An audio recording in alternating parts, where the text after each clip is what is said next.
Hey y'all, welcome back. Today we're checking out top 10 awful covers of great British songs. You've been working as a waitress in a cocktail bar when I met you. Some songs just shouldn't be messed with. Welcome to That Watch didn't sound Mojo UK, right. and today we're counting down our picks for the top 10 awful covers of great British songs. Before we begin, we publish new content every day, so be sure to subscribe to our channel and ring the bell to get notified about our latest videos. Right. For this list, we're focusing on the worst and most offensive covers of British songs we know and love. Awesome. We're looking for covers of original songs that have been officially released by the cover artist, not just performed as a one-off at a concert or unplugged session. Number 10, Another Brick in the Wall by Korn, original artist Pink Floyd. This They covered Another Grammy-nominated Brick song in the about Wall. over-strict schooling provided Pink Floyd with their only number one on the US and UK singles charts. That's their only Part number 2 one? of a 3-part series tackles the theme of rebellion, and that makes it an obvious choice for a metal band to cover. Unfortunately, when Korn took it on, they turned it into something screechy and repetitive. The nuances of the original are drowned beneath distorted guitars and crashing drums, and the guitar solo in the middle is a pale shadow of David Gilmour's original. Never mind the kids, Korn should have left this song alone. I never heard this cover, ever. Something he said there is that Another Brick in the Wall was Pink Floyd's only number one hit. What about Money? Let's consult the expert Wikipedia. In the US, okay, it got to number 13. That's still pretty good, I guess, but Another Brick in the Wall got to number 1, and Money got to 13. Interesting. You know, listening to that Korn version, I don't mind it so much, and I can understand why they did it. The riff works in a heavy guitar tone like that. Like, that's hard stuff. That works. If Pink Floyd had not made the original, it would have been a great Korn song. But because you automatically compare it to the original, it's gotta be so much better. That's probably going to happen a lot on this list, I imagine. Who's next? Number 9, Never Gonna Give You Up by Ashley Tisdale, original artist Rick Astley. This didn't need to be covered. Okay, so this 1980s chart topper might not be to everyone's taste, but there's no denying its enduring popularity and its new millennium resurgence, thanks in part to Rick Rolling. But if you thought music didn't get any cheesier than Rick Astley's original, think again. It's so similar to the original. Tisdale's voice in the cover has been heavily auto-tuned, and she's accompanied by an assortment of beeps and other electronic effects that are sure to make your ears bleed. Beeps. And who knows, instead of being Rick rolled in future, you might get Ashley rolled. I get it. I get why they did this, because it's a whole other generation. Not that the Korn one wasn't, but this is like pop music made for 14-year-old girls. And they have no allegiance to Rick Astley, you know? They weren't around when the original came out. They know it from Rick Rolling. The original Rick Astley recording is still great. It's really well done. The production's top tier, late 80s production.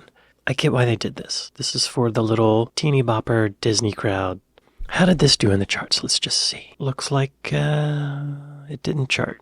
What a shame. But I think, like, if I was her producer, if I was on her team, I would think this would be a good cover to do. Because it is a good song. It's catchy. It's a good pop song.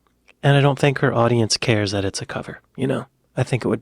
Seems like it would be a smart business decision, but I guess it wasn't. Sorry, Ashley. Number 8, Do You Think I'm Sexy by Paris Hilton, original artist Rod Stewart.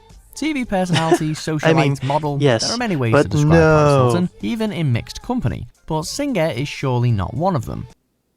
Not bad. In 2006, she released her first and thankfully only studio album, and it included this terrible cover of Rod Stewart's disco hit. Hilton once claimed that singing is what she is best at, but reviewers didn't hold back in their criticism of her output, with one magazine calling her singing shit. Hilton strains every vocal cord to try to sound seductive, but she can't compete with Stewart's performance. Well, yeah. Yeah, hard to compete with Rod Stewart. I'm actually impressed by her voice, y'all. She sounds just as good as Britney Spears or... Britney Spears. I'm reminded of this quote I heard Harry Dean Stanton say about acting. He said, anybody can be a good film actor because you only have to do it right once. To be a good theater actor, you got to be really good because you get one take. To make an album, a recording, a studio album, you only have to do it right once. You actually don't even have to do it right once. You just have to do it close enough to right so that the computer can correct your pitch. So, you know, I'm going to do some name dropping here right now, okay? I did an album with Whitney Houston, one of the greatest singers of the 20th century. And the way we did the vocals was she would sing it the whole song, maybe. Well, actually, we did it section by section. She would sing like verse 1 5 or 6 times, and then the producer would choose each line, which line was the best of those 5 or 6 takes. Sometimes even like individual words, we would edit between words, or even like syllables, just between the syllables, not even words, to get this supernatural vocal take. And I imagine they did that with Paris Hilton. I imagine you would have to do that with Paris Hilton. If you're doing it with Whitney Houston, y'all, they also did that with Mariah Carey. I worked. Okay, enough name dropping. Let's move on. Number 7, My Generation by Hilary Duff, original artist, The Who. Immortal rock anthem covered by Disney starlet. What could possibly go wrong? Hilary Duff. I thought. Lots, as it turns out. This B-side to Duff's single Someone's Watching Over Me isn't worthy even of being a Z-side due to its tin drums and chaotic backing vocals. Worse, Duff changes the song's iconic line, I hope I die before I get old, to I hope I don't die, thereby completely undercutting the track's rebellious edge. Duff once admitted the song's failings, saying she had made it sound too poppy. No arguments here. Huh. I don't think that song needed to be covered by anyone. I would argue with her that she didn't make it pop enough, because that's her audience. She's not a punk artist. She's not a rock artist. It's a weird thing with cover songs. If you make it too close to the original, like it's too easy to compare to the original, and it always falls short. So you gotta switch it up even more, make it more different, right? But it's not a great song. The Who pulls it off because of their performance, and it's such an iconic Who song. But it's not like a good general song. Yeah, this one's truly awful. The others, I could see some redeeming qualities. This one's awful. Don't buy it. Number 6, Lucy in the Sky with Diamonds by the Flaming Lips. They did featuring not. Miley Cyrus and Moby, original artist, The Beatles. You guys, Despite repeated denials by John Lennon, many people, including Paul McCartney seemingly on occasion, still believe this song is about drugs because of the initials LSD in the title. Why would you cover this song? The Flaming Lips take those rumours and run with them, producing a cover that can only be appreciated by someone under the influence of powerful narcotics. The Flaming Lips' version formed part of a tribute to the Sgt. Pepper album, but the song sounds more like a spoof than a tribute, thanks to its slowed down vocals and its bizarre electronic effects. Please, for the love of God, make it stop. This one didn't need to be covered, y'all. I love Lucy in the Sky with Diamonds. I'm a Beatles fanatic, y'all. Like, I have an unhealthy obsession with the Beatles and their music. Mostly their music, like, not them as people. But this one didn't need to be covered. This is like the Who song. No. I don't know what else to say. Just no. Don't do that. Don't do this. Number 5, Faith by Limp Bizkit, original artist, George Michael. I forgot that. Yeah. That's right. They covered the song. Limp Bizkit have produced many lame covers in their time, and we almost gave the nod to their whining version of The Who's Behind Blue Eyes. But even that can't compare with the new metal group's destruction of George Michael's hit Faith. The chorus isn't sung, it's screamed, and even then you can barely hear the words over the racket in the background. Plus, did we mention the record scratching? Limp Bizkit's guitarist Wes Borland once admitted that George Michael hated the cover. He and everyone else. Wow. Yeah, that sounds pretty awful, but at least it's different, you know? And it sounds like Limp Bizkit. I think they did a good job of taking a song that's totally different from their usual stuff, putting it through their own filter and coming up with the cover. You know? Maybe that's the key to doing a good cover, is finding a good song, like a good song that's just at its core a good song. Well written, and then putting it through your own filter. I'm not a Limp Bizkit fan, but I gotta give them credit for knowing themselves, being self-aware. You know? They're doing it, or they did it. I don't know what they're up to now, but I get it. Yeah, it's awful, but I bet Limp Bizkit fans dug it, right? Number 4, True Faith by George Michael, original artist, New Order. Synth pop group New Order was one of the most influential British bands of the 1980s, and True Faith was a hit for them on both sides of the Atlantic. George Michael covered the song in support of Comic Relief, and it's fair to say this is not his finest hour. Auto-tune. You don't need auto-tune, George. The track is so slow you'd think it was recorded at the wrong speed, and for some reason George Michael chose to distort his excellent vocals with a voice encoder that leaves him sounding more robotic than C-3PO. Yeah, that's not great. Sorry to say, George. He doesn't need auto-tune. This is the kind of cover song that a manager would tell him to do. Hey, you know what's a good song? True Faith is a good song. And you had that song Faith. Well, if you did a cover of it, right, I'll do it. Put an auto-tune on that.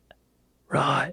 Failure. Number 3, How Soon Is Now by Tattoo, original artist The Smiths. Never heard of it. This song about social isolation is widely regarded as the Smiths' most popular track. It's been copied many times, even becoming the theme song for TV series Charmed.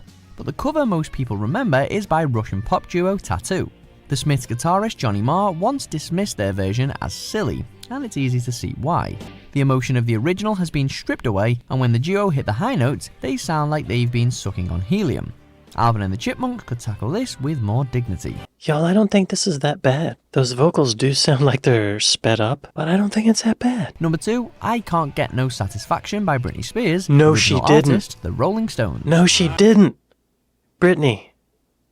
Wait, let's hear her This rock and version. roll hit by the Rolling Stones is considered one of the greatest tracks in history. Yeah. Britney Spears' cover of it, not so much. The guitars in the original had been replaced with cheap synthesizers and a tinny beat, and Britney sounds as bored singing it as we feel listening to it. Spears notoriously performed the track at the 2000 MTV Video Music Awards, where she tarnished the song still further by doing this. Can't Get No Satisfaction, Britney? I'm sure I saw that. Know how you feel, mate. I can't get no satisfaction, baby. I don't like this. That is awful. But I feel like her fans probably loved it. They probably thought it was an original song. Let's see where it hit on the charts.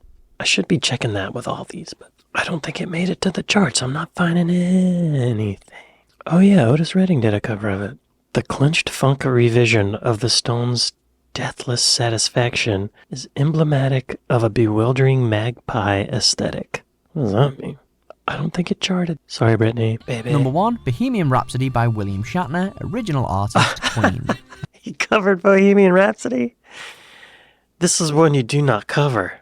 How can you even reinterpret this masterpiece? I guess you have to do it different enough. If you're unfamiliar with the Shat's musical career, consider yourself lucky. His various albums stretch the definition of music to its absolute limits, thanks to some truly bizarre covers of classics like Lucy in the Sky with Diamonds, Rocket Man, and Mr. Tambourine Man.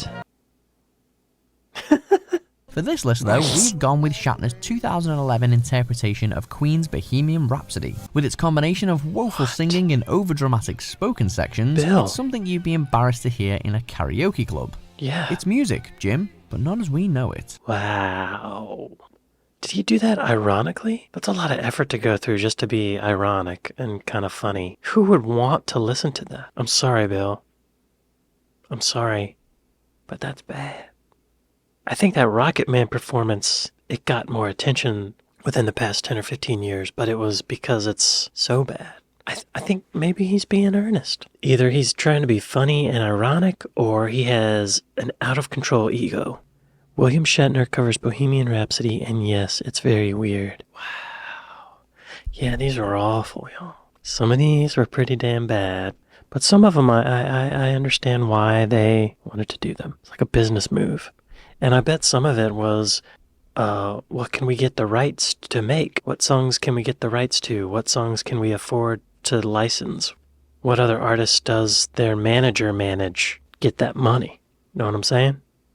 It's not all about the art. It's not all about picking the best songs. It's about money. Anyway, this was fascinating. I didn't know a lot of these existed, and now I wish I didn't. But thank y'all for watching this with me. Thanks to my patrons, and I'll see y'all tomorrow. Later.